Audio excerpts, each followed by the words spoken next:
I was a teenager when Nikki Giovanni published her collection, Love Poems. She came over from across the border at Virginia Tech, where she taught, to speak in my hometown in West Virginia. And I was so pulled in by her and these poems. They were tender and generous, but never spineless. There was saltiness, humor, pain, wonder. And when Nikki Giovanni died in early December, I listened back to our conversation on Death, Sex, and Money that we recorded in 2018. She came to New York City to talk with me on stage. I was pregnant at the time, and we talked about love, romantic love, and familial love.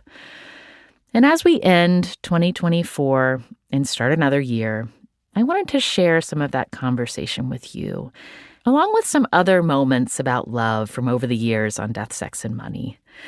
You'll also hear from Mahershala Ali and his wife Amatus, comedian Chris Gethard and his wife Hallie Bulleit, and Jane Fonda. There's also two disability rights activists who first noticed each other at a protest at the Minnesota State Capitol, and two of the first listeners of our show, Krista and Laurie, who told me about how they eased into sharing money after not being sure that would be safe. Think of these moments as love poems.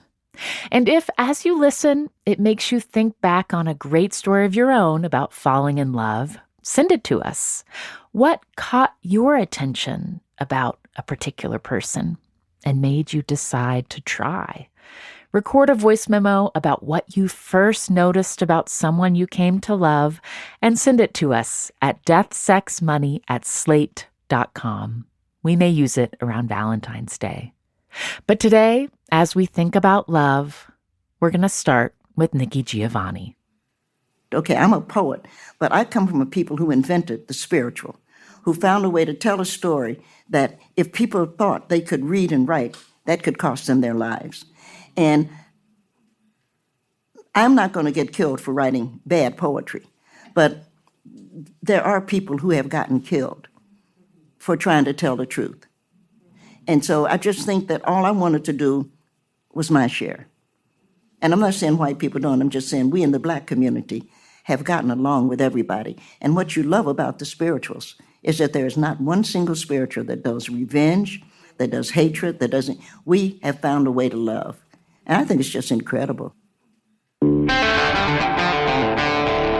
This is Death, Sex, and Money, the show from Slate about the things we think about a lot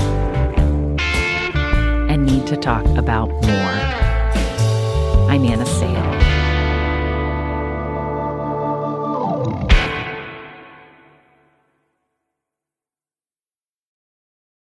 This episode is brought to you by Heyday. Looking to escape all the festive chaos? Turn holiday hecticness into harmony with Heyday, the mobile game that helps you harvest calm, one crop at a time. Reclaim your me time. Relax, decorate, and enjoy farming bliss as you tend to your animals and harvest crops as part of a welcoming, stress-free community. Join over 20 million players. Just tap or click on the banner now to download Heyday for free today.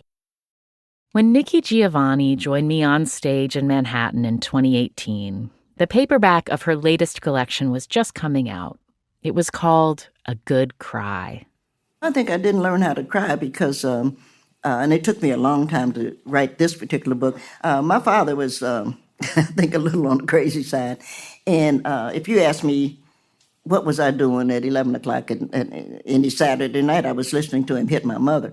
And it was something I couldn't deal with. And so what you can't deal with, you have to put away. And all of us in this room who are my age know that you have to put it away because if you try to change, you can't change it. I couldn't do anything about their marriage. What I did learn was that their marriage was none of my business. And what I learned, secondly, is that the most precious thing on God's earth are grandmothers. And they are. I recommend them. And I am one now, but I have a wonderful grandmother. And I went down, and I know now that grandmother must have known some of the difficulty Mommy was going through. But I said to her, is it okay if I stay with you? And so I lived with grandmother and grandpapa for a while. And so it wasn't that, it's that I held things in. Most of my life I've held things in. And I finally did learn to cry, which is how I got to. How did you learn? I'm 75 years old. Damn, if I don't learn soon, I'll be dead. No, I think I learned because I am, because I'm a grandmother, and my dog has his shots, and my house is paid for, and the car is paid for, the little things that matter. And so now you realize I've done my job. So I can now Exhale. Let that go. I mean, I went down to the African American Museum, which is just totally wonderful, just wonderful. I went down for the legacy opening, and for those of us who've been, it goes around and round, and I turned right. And when I turned right, there's a picture of me. And it was incredible. And I looked, and without thinking, to say, grandmother, see, I did my job. And I think that's when, maybe the first time I learned to cry, that I felt like grandmother knew I did my job. Mm-hmm. As you can see, now you learn how to cry. You just cry over any damn thing. Can I ask you to read a poem? Sure. Can I ask you to read I Married My Mother from your new collection? I know crying is a skill.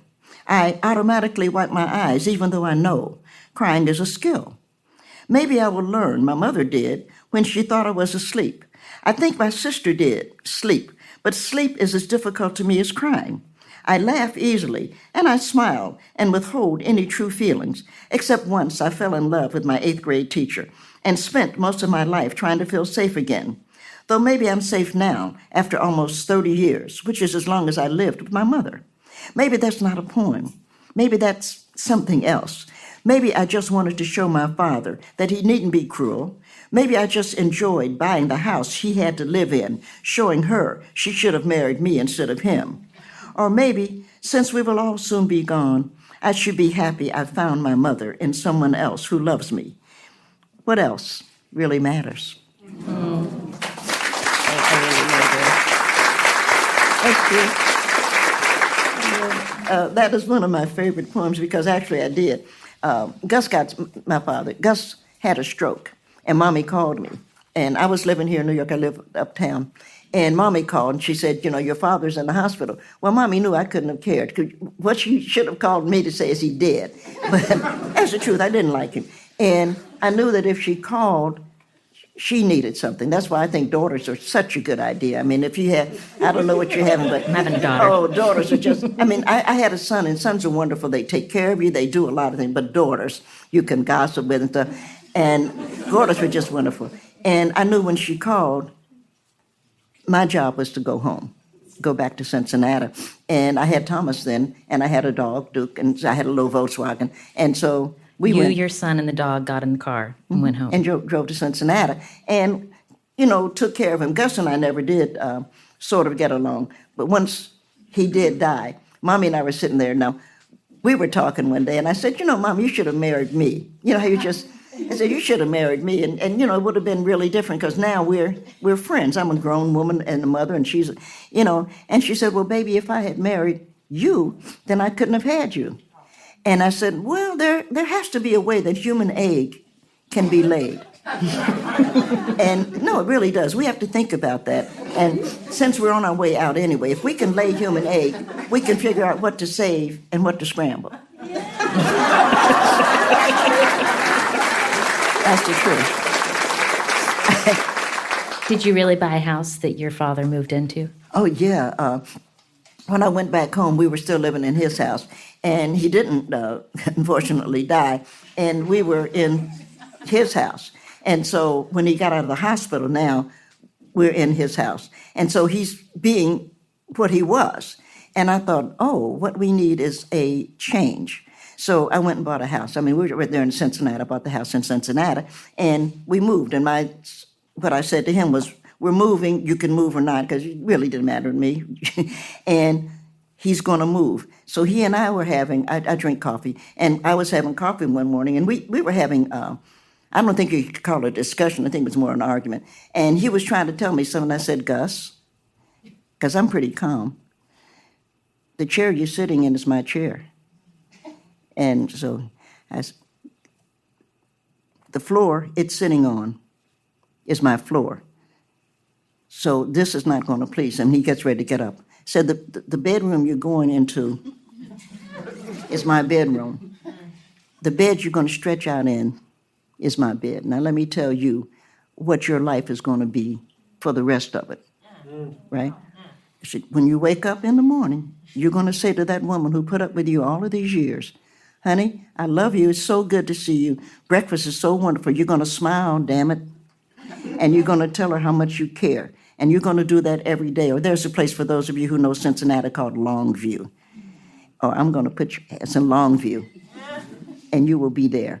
And he knew that there's enough of Gus in me. Because I always know I'm going to hell. Some people are going to hell. Mommy went to heaven. I'm going to hell. Because I just, and so he did that. When we had dinner that night, he said, honey, this is a good dinner. He learned. He's smart. He learned. And so Mommy was like, it made Mommy's life happy. And when we buried him, then he's gone. And that's how I ended up with Mommy saying, you should have married me. But no, it was my house. Did your mother know about that conversation? I sincerely don't know if she did. I don't remember us ever having. See, Mommy is not going to ask questions. I don't know if she heard the conversation or not. I know who did hear it. Yeah. And I know my sister, I have an older, I'm the baby sister. And so Gary was saying, Gus is really, she called him Daddy, has really changed. And I said, yeah, because there's no discussion with that. I mean, if your father is abusing your mother, somebody has to be protected. It's one of those, I keep saying when I die, I'm going to take it. I know I'm going to hell, but I'm going to get a day pass to heaven. And there are some things I want to ask about. Familial love is a foundation. New romantic love can feel like an earthquake that makes you want to do some retrofitting. I listened back a few weeks ago to my 2014 interview with comedian Chris Gethard and his now wife, Hallie Bulleit.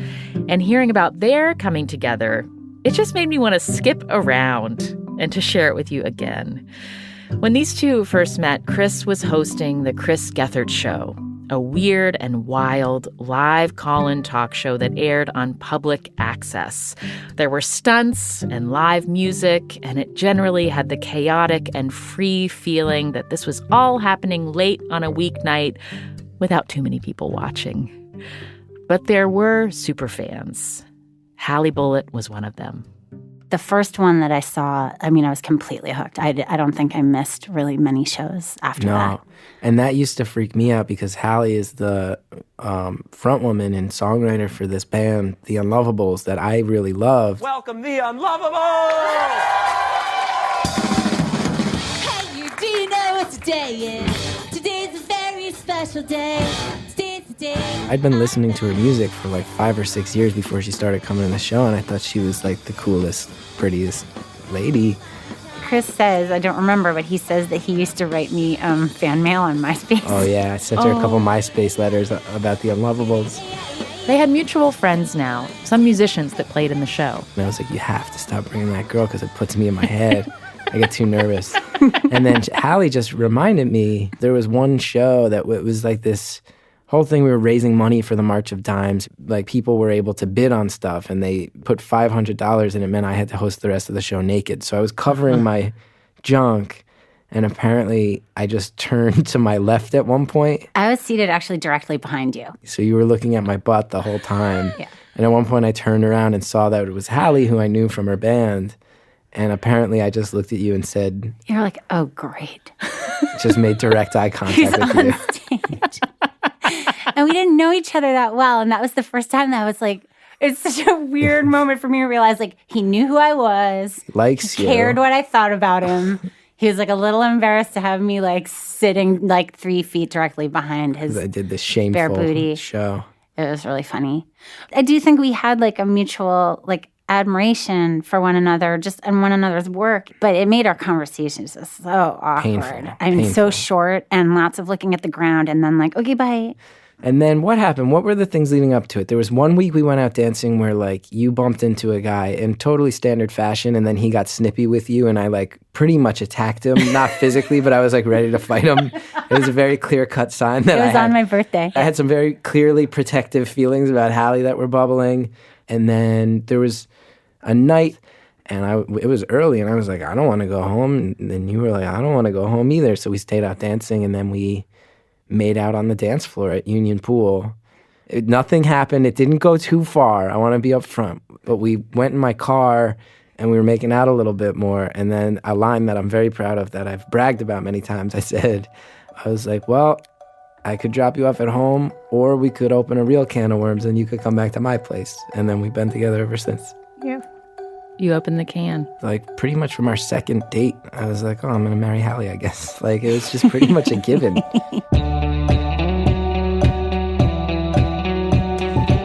Hallie and Chris did get married just after we recorded this in 2014. They celebrated their 10-year anniversary this year. And Chris is back hosting a wild and weird live variety show in Manhattan. It's called That Show at Upright Citizens Brigade in New York. It's also live streamed. The next one is January 29th. We'll have more love stories for you after the break.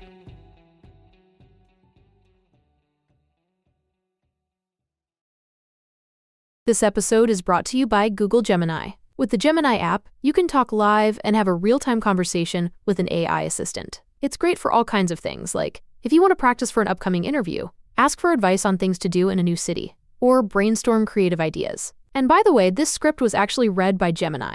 Download the Gemini app for iOS and Android today. Must be 18 plus to use Gemini Live. Chronic migraine is 15 or more headache days a month, each lasting 4 hours or more. Botox, onabotulinum toxin A, prevents headaches in adults with chronic migraine. It's not for adults with migraine with 14 or fewer headache days a month. It prevents, on average, 8 to 9 headache days a month versus 6 to 7 for placebo.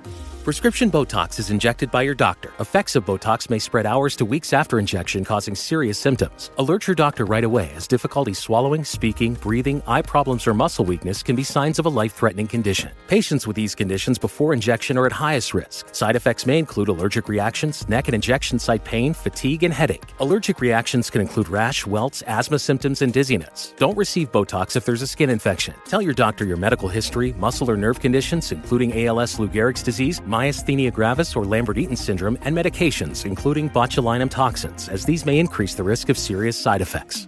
Ask your doctor and visit BotoxChronicMigraine.com or call 1-800-44-BOTOX to learn more. This year, Santa's bringing the power of Energizer into his workshop. Whoa, the Energizer Bunny's got so much power. Wait, he's powered up all the toys. I think that means we're done for the year. I love this bunny. He's the hardest working helper the North Pole has ever seen. And he wants all your gifts to have the power of the #1 longest lasting AA battery. So this holiday season, stock up on Santa's and the elves' favorite battery, Energizer Ultimate Lithium. This is Death, Sex, and Money from Slate. I'm Anna Sale. Back in 2016, I hosted a live Death, Sex, and Money show at the Brooklyn Academy of Music, and our lineup of guests was incredible.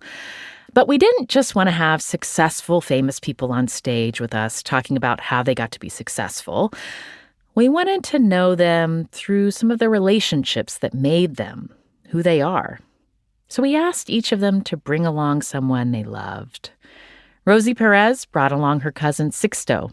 Hurry Kondabolu brought his mom Uma. And Mahershala Ali brought his wife Amatus, who's also an artist. They met well before Mahershala was an Oscar winner, or established much at all. He was figuring out a lot, including how to flirt. See, I wasn't particularly good at talking to women. And so I was in grad school. I was a little bit of a late bloomer with a lot of things. But so I was in grad school. She was in the undergrad program. I had a friend who also went to NYU, went to undergrad, so he was in ETA, the same studio she was in. You were in ETA, right? ETW. ETW, sorry.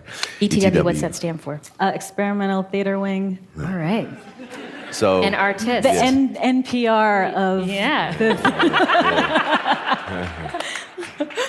So, my buddy who had graduated from ETW was the same year as I was in the grad program. So we would be like leaving the building. We were on the 5th floor. The grad students were coming in and out. It's a small program.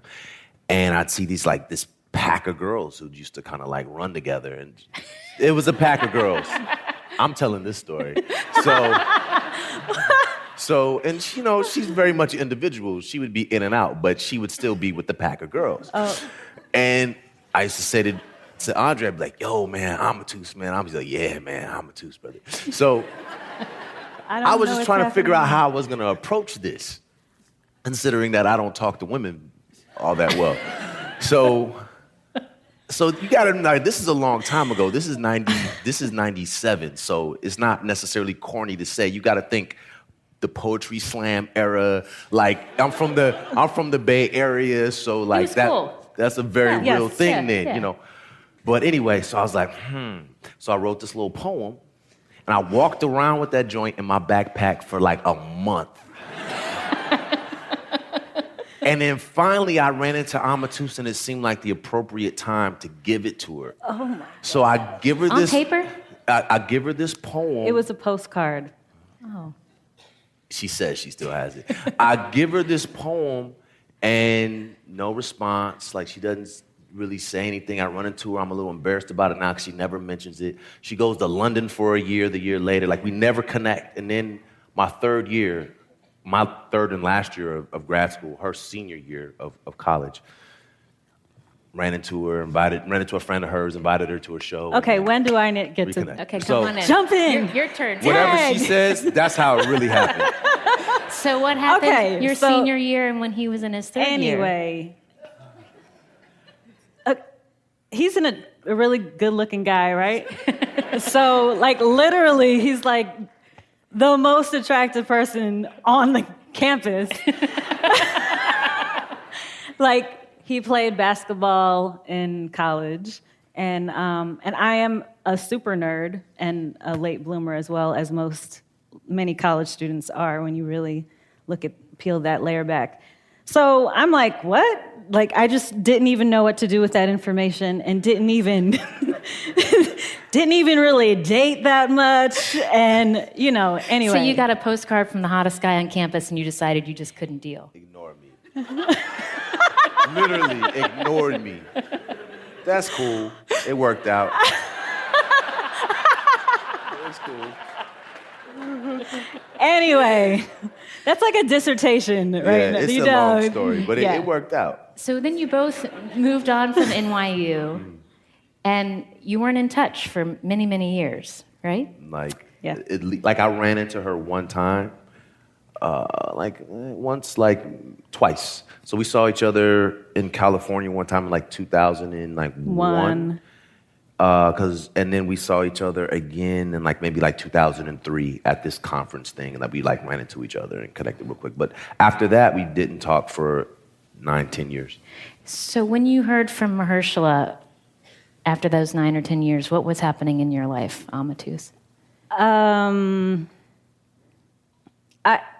It's a lot. So I had gone through probably a total of 3 deaths to gun violence. And I really stepped into a different vortex. And it's one of those cliche examples of you never know what's going to happen in your life. And I'm the only one in my family to go to college, got a full scholarship. I actually went to a private school for high school on a full scholarship. And so I really was living this dichotomous life that all came crashing to a crazy head, and gave me just a lot of information to really pick myself up and really choose a lot of things for my life as well. I grew up in a really religious household and all the other stuff. Anyway, by the time we reconnected, I think I was 1,000% sure about what I truly wanted in my life, and had been praying and just doing a whole bunch of things to reclaim a lot of things. And I was, just present and ready to be guided. Oh, whoa! Oh! Yeah, to marry a comedian. When you say you got clearer about what you wanted, what changed? I guess really simply, I never really thought I would ever get married, to be honest. And I was just ravenous for information, doing things, I'm here, world, let's keep going.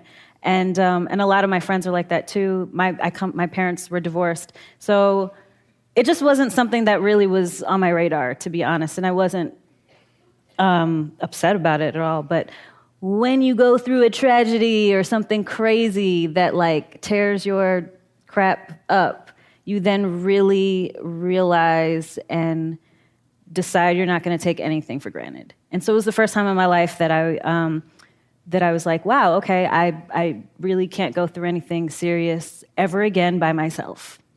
And it was just something that clicked and was like, yeah, now I know why people get married. One of the reasons, like, because real stuff be happening. And real stuff. Mahershala, did you have a sense of what was going on in her life when you reached out? No, I didn't, because we hadn't talked. Yeah. But like once we did start talking, I could tell that it was obvious to me that she had been deeply affected by experiences that she had when we first knew each other, but that she was climbing out of something, and I think as we began to talk, because she was in New York and I was in Los Angeles, like we were communicating a lot. We were just talking every day, so there wasn't anything real physical happening. Wait, so it's like late night phone calls with a 3-hour time difference, that sort of thing? Yeah, and there was just an emphasis on the communication and like really becoming friends, because in most relationships, people are within close proximity to one another, and it becomes about other things very quickly, and things begin to shut down. Like, you don't work as hard to get to know each other. And because we were so far away from each other, and I was busy working and doing my thing or whatever, it was all about talking. And so I could tell that she was in a period of transition and kind of clearing her slate and getting her head together, as was I. I was just a little bit, I think in that time, I think she would admit that I was just a little bit further along in a certain way, because I was very clear about when I reached out to her, the reason I reached out to her was because I was very clear about where I was at.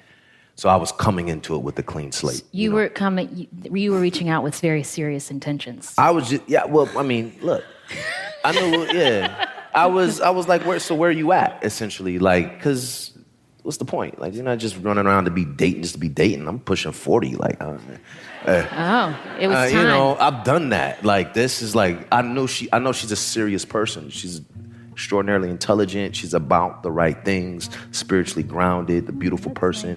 So I reached out like, so where are you at in your life? And at a certain point was really upfront about it. But, but still, I could tell she was in a place of transition. When you fall in love as an adult, you're bound to be in transition somehow.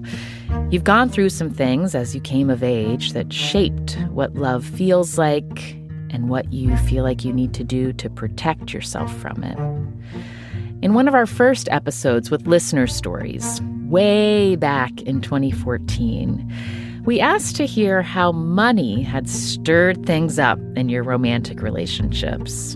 And I talked to 2 women where how to track what they owed each other had been a big deal.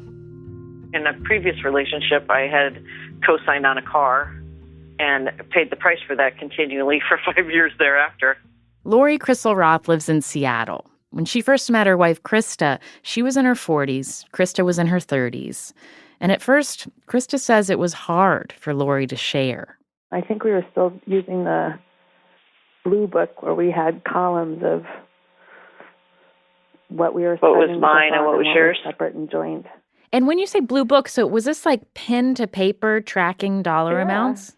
Yeah, it was just like a regular school notebook where you open up the metal part and you put the paper with the holes in it.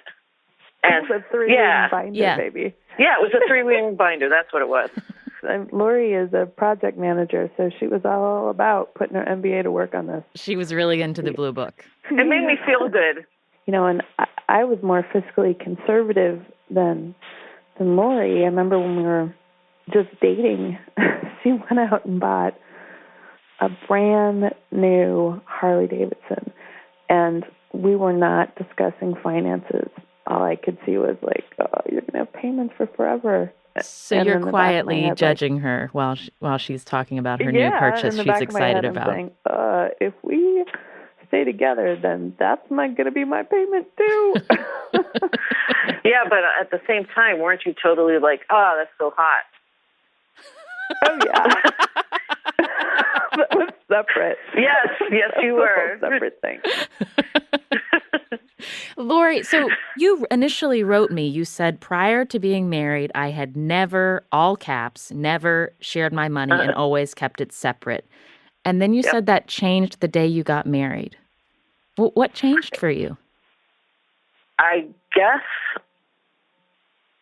and this is all like romantic drivel kind of stuff, but I really felt like there was this entity that was us. And that entity included everything, you know, all of her stuff, all of my stuff. And it just didn't bother me anymore. Plus, I mean, I trust her 100%, so I don't feel like there's no fear. Where's the Blue Book now? You know, that's a good question. I think when we moved, this is what I remember, Krista. You keep me honest here, but it was covered with dust, and we took out all the pages. We shredded them. I don't even remember. I remember. You remember shredding it. Yeah, because and looking at it and just sort of shaking my head, like, wow, that used to be really important to me. What's important to us in love changes.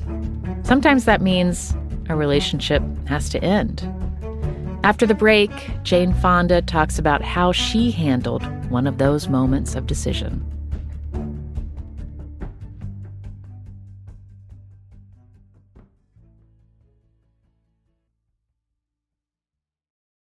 Okay, I have to tell you, I was just looking on eBay where I go for all kinds of things I love, and there it was. That hologram trading card. One of the rarest, the last one I needed for my set. Shiny like the... designer handbag of my dreams. One of a kind. eBay had it, and now everyone's asking, ooh, where'd you get your... windshield wipers. eBay has all the parts that fit my car. No more annoying.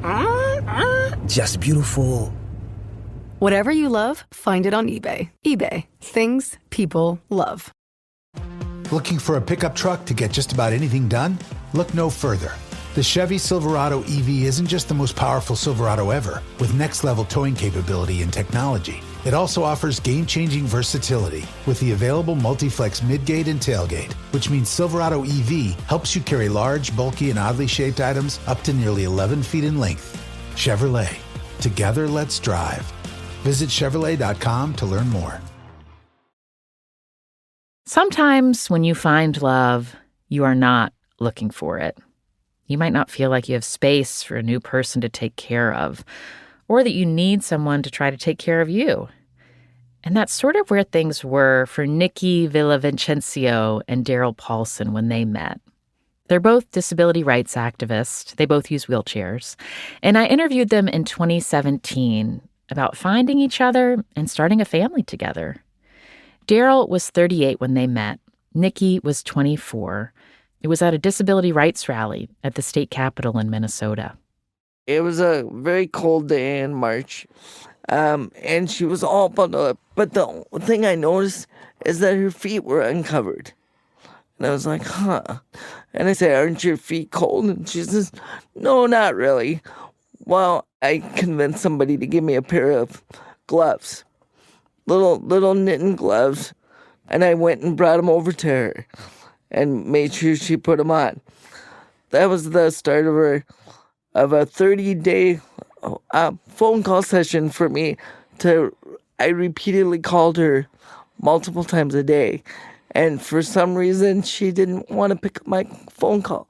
Okay, wait, Nikki. So this guy gives you gloves for your feet and then just starts calling you repeatedly. Like, what was your... And he's older. Like, what did you think was going on? It sounds really funny when it's said like that.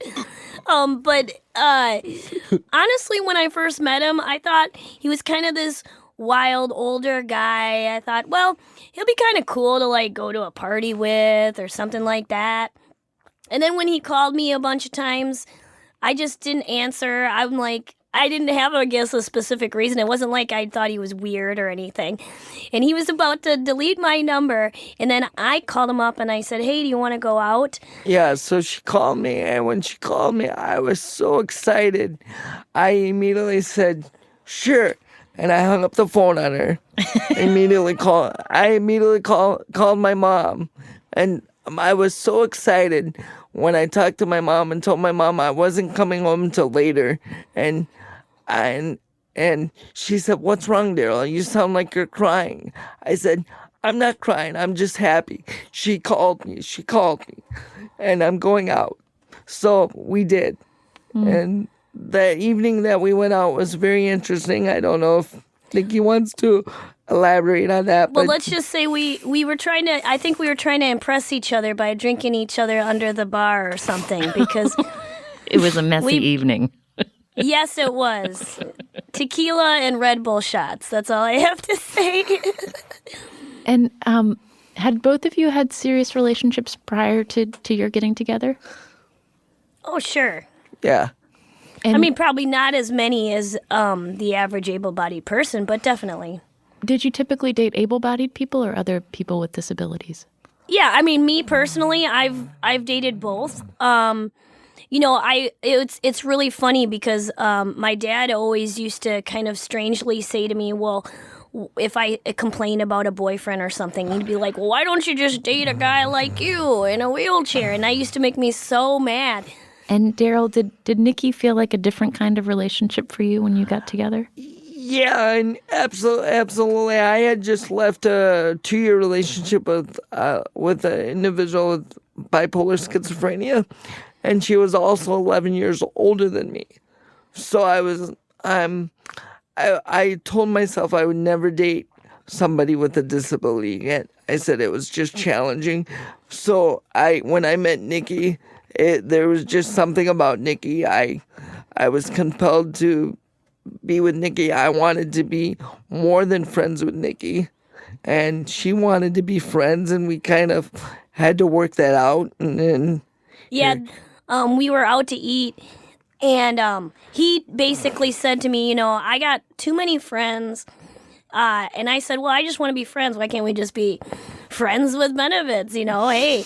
And he's like, well, I don't want to be that. And I either want all of you or nothing at all. And so we talked through the whole night. And I guess we both decided, well, I guess we're meant to be together. It's kind of remarkable to me how clear both of you were. I mean, Darrell, you were so clear about the kind of relationship you wanted to have with Nikki. Right. I think that's really the whole basis of our relationship and what keeps us together. The unique thing about Nikki, when Nikki and I met, well, I was sleeping in my chair probably for a good better part of over 10 years. And she said, if you want to have a relationship with me, you're going to have to figure out how to get in and out of bed. And I said, well, I really don't know if I can do this. I haven't done it for a while. So originally, for the beginning of it, it took me about an hour to do it. And now I think I got it down to 10, 15 minutes on a good day. Nikki, why was that important to you? You know, to be honest, I just felt like if this relationship was going to go where we both wanted it to go, that's where it would have to go. That you would have to be able to sleep beside each other. Well, yeah, definitely. Nikki and Darrell didn't think they could have kids. And then came the positive pregnancy test. You can hear more about their family back then from that 2017 episode we called 2 Wheelchairs and a Baby. Nikki has since been elected to serve on the city council in Maplewood, Minnesota. She was just reelected in November. Surprises can change love, and also what we are willing to put up with for love. Not all real love endures, especially as you get to know more about yourself and love what you find. I talked about this in 2014 with Jane Fonda in one of our show's very first episodes. You have talked after the end of your second marriage, your divorce from Tom Hayden, that you had a breakdown. Yes, I didn't even realize it at the time. It was only looking back on it that I guess I did. It wasn't even that it was that good a marriage, but, sometimes a divorce or a crisis can pull the scab off a very, very, very early wound, and that's what this did to me.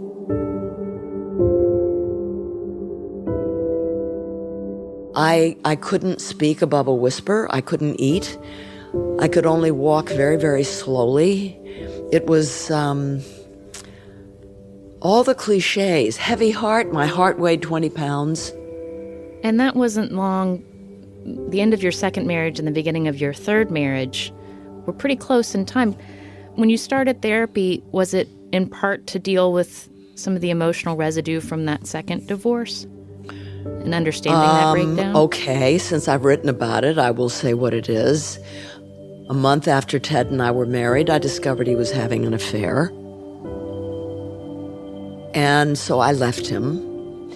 And then I decided that I needed to go into therapy, and I went to a couples therapist.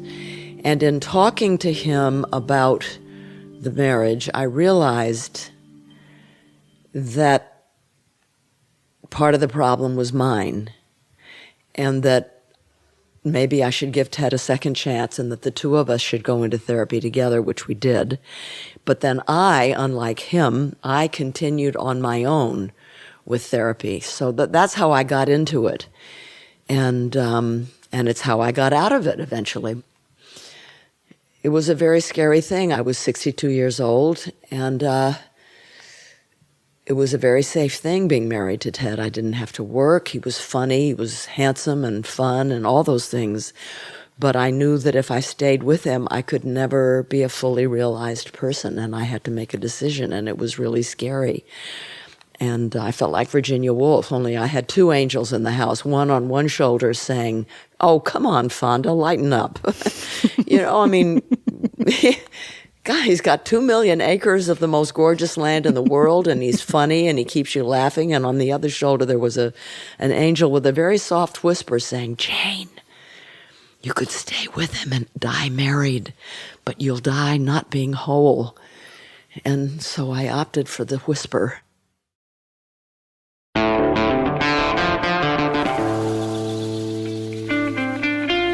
That was Jane Fonda in 2014. There's a link to that episode, which we called Jane Fonda After Death and Divorce, in our show notes. There are also links there to all the past episodes we drew from for this episode, which I hope gave you the same kind of warm, comforting feeling that I used to get when the Golden Girls would do clip shows with the gals talking over some of their favorite memories together. That's what this felt like for me, at least.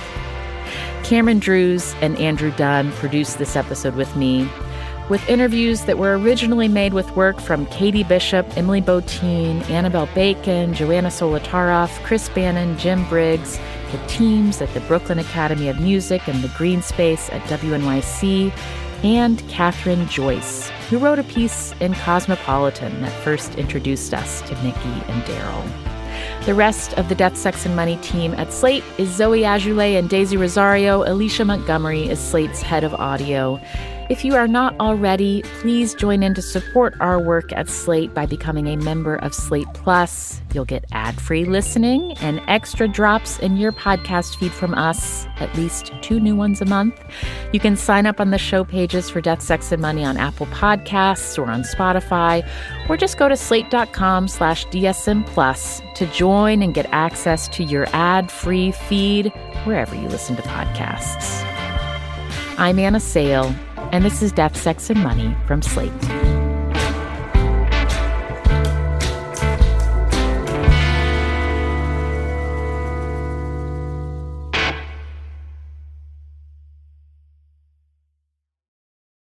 When you're part of a military family, you understand sacrifice and support. At American Public University, we honor your dedication by extending our military tuition savings to your extended family.